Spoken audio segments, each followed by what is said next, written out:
ಕಂದಾಯ ಸಚಿವರು ಹಾಗೂ ಸ್ನೇಹಿತರಾದ ಸನ್ಮಾನ್ಯ ಕೃಷ್ಣ ಬೈರೇಗೌಡರೇ,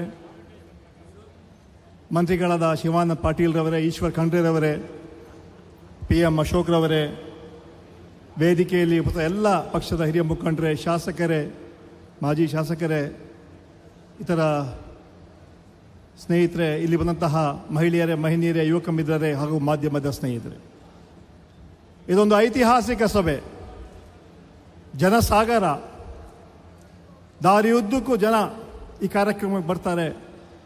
ಆ ಹಿನ್ನೆಲೆಯಲ್ಲಿ ರಾಜ್ಯದ ಹಿರಿಯ ಮುಖಂಡರು, ಜಿಲ್ಲಾ ಮಂತ್ರಿಗಳಾದ ಸನ್ಮಾನ್ಯ ಡಾಕ್ಟರ್ ಪರಮೇಶ್ವರ್ ಅವರಿಗೆ ಧನ್ಯವಾದಗಳನ್ನು ಅರ್ಪಣೆ ಮಾಡ್ತೇನೆ.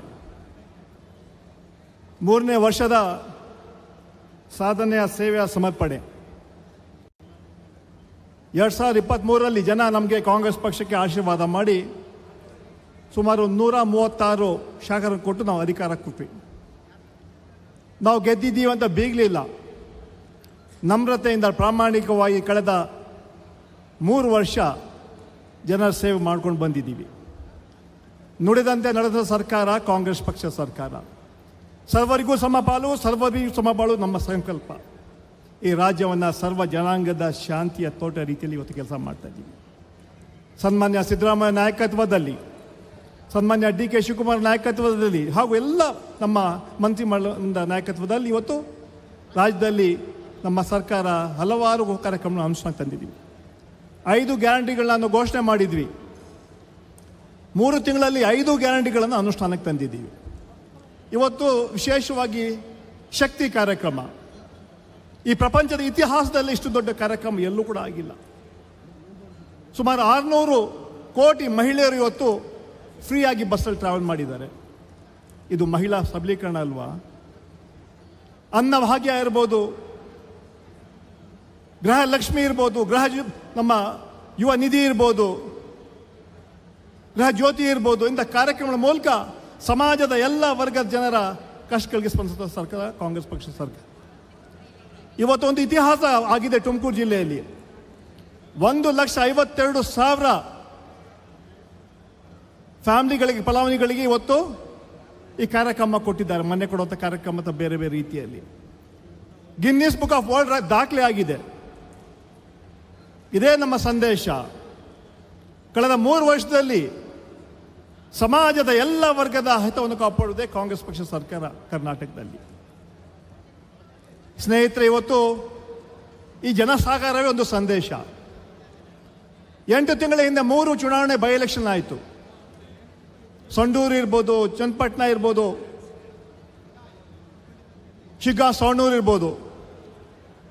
ಈ 3 ಕ್ಷೇತ್ರಗಳಲ್ಲಿ ಜನ ಕಾಂಗ್ರೆಸ್ ಪಕ್ಷಕ್ಕೆ ಆಶೀರ್ವಾದ ಅಧಿಕಾರ ಕೊಟ್ಟು ನಮ್ಮನ್ನು ಗೆಲ್ಲಿಸಿದ್ರು. ಅದೇ ರೀತಿ ಮೊನ್ನೆ ನಡೆದಂಥ 2 ಚುನಾವಣೆಗಳು, ಬಾಗಲಕೋಟೆಯ ಒಂದು ಕ್ಷೇತ್ರ ಹಾಗೂ ದಾವಣಗೆರೆ ಕ್ಷೇತ್ರ, ಈ 2 ಕ್ಷೇತ್ರಗಳಲ್ಲಿ ಮತ್ತೆ ಜನ ನಮಗೆ ಆಶೀರ್ವಾದ ಮಾಡಿದ್ದಾರೆ. ನಮ್ಮ ಗ್ಯಾರಂಟಿಗಳೇ ನಮಗೆ ಶ್ರೀರಕ್ಷೆ ಹಾಕಿತ್ತು. ಇವತ್ತು ರಾಜ್ಯದ ವಿಶೇಷವಾಗಿ ಮಹಿಳೆಯರಿರ್ಬೋದು, ಯುವಕರಿರ್ಬೋದು ಸಂಪೂರ್ಣವಾಗಿ ನಮ್ಮ ಸರ್ಕಾರಕ್ಕೆ ಬೆಂಬಲ ಕೊಡ್ತಾ ಇದ್ದಾರೆ. ಇವತ್ತು ಸನ್ಮಾನ್ಯ ಕೃಷ್ಣ ಬೈರೇಗೌಡ ನಾಯಕತ್ವದಲ್ಲಿ ಇವತ್ತು ಸುಮಾರು 4 ಭಾಗದಲ್ಲಿ ದೊಡ್ಡ ಕಾರ್ಯಕ್ರಮಗಳನ್ನು ನಡೆಸಿದ್ವು. ಅದು ಹೊಸಪೇಟೆ ಇರ್ಬೋದು, ಹಾವೇರಿ ಇರ್ಬೋದು, ಹಾಸನ ಇರ್ಬೋದು, ಇವತ್ತು ತುಮಕೂರು ಜಿಲ್ಲೆಯಲ್ಲಿ ಕಾರ್ಯಕ್ರಮ ಹಮ್ಮಿಕೊಂಡಿದ್ದೀವಿ.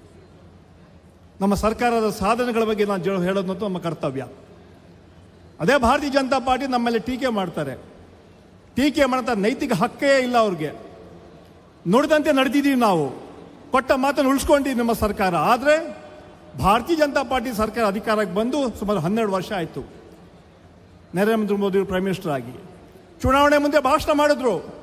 ನಮ್ಮ ಸರ್ಕಾರ ಅಧಿಕಾರಕ್ಕೆ ಬಂದರೆ 100 ದಿನಗಳಲ್ಲಿ ಕಪ್ಪು ಹಣ ತಂದು ಪ್ರತಿಯೊಬ್ಬರ ಅಕೌಂಟ್ಗೆ 15 ಲಕ್ಷ ಹಾಕಿ ಅಂತ ನಾವು ಹೇಳಿದ್ದು ಮೊದಲೇ ಸುಳ್ಳು.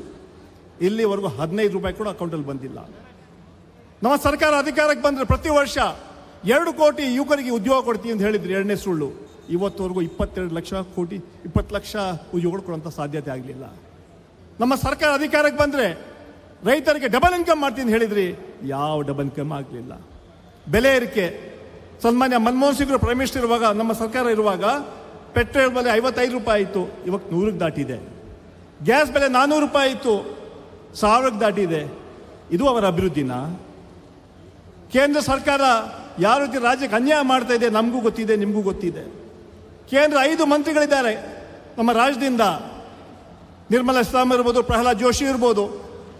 ಇವರು ರಾಜ್ಯಕ್ಕೆ ಏನು ಮಾಡಿದ್ದಾರೆ ಅಂತ ನಾವು ತಮ್ಮ ಮೂಲಕ ಪ್ರಶ್ನೆ ಕೇಳ್ತೇನೆ. ನಾನು ರಾಜ್ಯಕ್ಕೆ ಅನ್ಯಾಯ ಆಗುವಾಗ ಬಾಯ್ತಿಗಂತಹ ಶಕ್ತಿ, ಯೋಗ್ಯತೆ ಈ ಕೇಂದ್ರ ಮಂತ್ರಿಗಳಿಗಿಲ್ಲ. ಇವತ್ತು ಬಜೆಟಲ್ಲಿ ಕರ್ನಾಟಕಕ್ಕೆ ಏನು ಕೊಟ್ಟಿದ್ದಾರೆ, ಅದೇ ನಮ್ಮ ಪಾಲಿಗೆ ಬರುವಂತಹ ಹಣ ಕೊಡುವಂತಹ ತರುವಂಥ ಶಕ್ತಿ ಈ ಕೇಂದ್ರ ಮಂತ್ರಿಗಳಿಗಿಲ್ಲ. ಸಂಪೂರ್ಣವಾಗಿ ವಿಫಲರಾಗಿದೆ ಅಂತ ನಾವು ನೇರವಾಗಿ ಆರೋಪ ಮಾಡಬೇಕಂತ ಮಾತನ್ನು ಹೇಳ್ತಾ ಈ ಎಲ್ಲ ವಿಚಾರಗಳನ್ನು ಜನರಿಗಿಡಂತ ಕೆಲಸ ಮಾಡ್ತೀವಿ. ನಾವು ನಮ್ಮ ಸರ್ಕಾರ ನುಡಿದಂತೆ ನಡೆದಿದ್ದೀವಿ. ಆದರೆ ಭಾರತೀಯ ಜನತಾ ಪಾರ್ಟಿ ಕೇಂದ್ರ ಸರ್ಕಾರ ಸಂಪೂರ್ಣವಾಗಿ ವಿಫಲರಾಗಿದ್ದಾರೆ. ಜನ BJPನ ಭ್ರಮನಿಷ್ಠರಾಗಿದ್ದಾರೆ. ಇವತ್ತು ಪ್ರಪಂಚದಲ್ಲಿ ಏನಾದರೂ ಸುಳ್ಳಿಗೆ ಆಸ್ಕರ್ ಅವಾರ್ಡ್ ಕೊಡಬೇಕಾದ್ರೆ ಅದು ಸನ್ಮಾನ್ಯ ನರೇಂದ್ರ ಮೋದಿಗೆ ಸಲ್ಲತೆ ಹೇಳೋಂಥ ಮಾತನ್ನು ಇವತ್ತು ಹೇಳಬೇಕಾಗ್ತದೆ. ಅಷ್ಟು ಸುಳ್ಳುಗಳನ್ನು ಹೇಳಿದ್ದಾರೆ.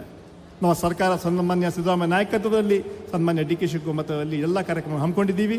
ಅದೇ ಇಲ್ಲಿ ರಾಷ್ಟ್ರ ಮಟ್ಟದಲ್ಲಿ ನಮ್ಮ ನಾಯಕರಾದ ಸನ್ಮಾನ್ಯ ಮಲ್ಲಿಕಾರ್ಜುನ್ ಖರ್ಗೆ ಅವರು, ಕಾಂಗ್ರೆಸ್ ಪಕ್ಷದ ಅಧ್ಯಕ್ಷರು ಕರ್ನಾಟಕದವರು, ಸನ್ಮಾನ್ಯ ರಾಹುಲ್ ಗಾಂಧಿಯ ನಾಯಕತ್ವದಲ್ಲಿ ಇಡೀ ದೇಶದಲ್ಲಿ ಮತ್ತೆ ಕಾಂಗ್ರೆಸ್ ಪಕ್ಷದ ಕಾರ್ಯಕ್ರಮಗಳು, ಹೋರಾಟಗಳು ನಡೀತಾ ಇದೆ.